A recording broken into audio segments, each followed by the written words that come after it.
Welcome everyone. As you can see, my touch screen is really slow to respond. Sometimes it's not been even working at all. The fix is simple. The first step is you want to open the settings, and if not opening, just long press slightly and then release to open. From here I want to scroll all the way down until you see accessibility, and to scroll you may need to hold a little bit then scroll. And inside of accessibility, I want you to look at where it says touch.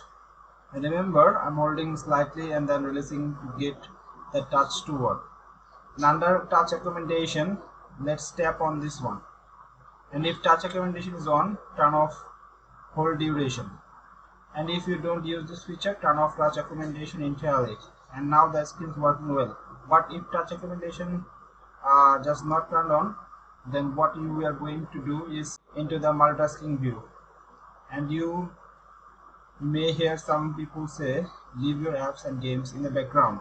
The truth is, if you have games in the background and social media in the background, your RAM or your memory is going to be maxed out. When it's maxed out, your phone will run slower.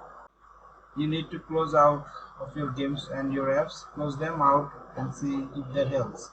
If it does not help, we are going to press the power button and volume down button together. When we see this screen power slider, we are going to release them. We are going to turn off the iPhone, wait 20 seconds, press the power button to turn the iPhone back on, and if that solves the problem, great.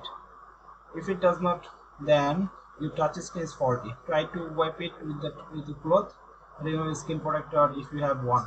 Otherwise, you need to get a screen replacement. And if you did recently get a screen replacement, whoever did it a bad job, so go and complain to them.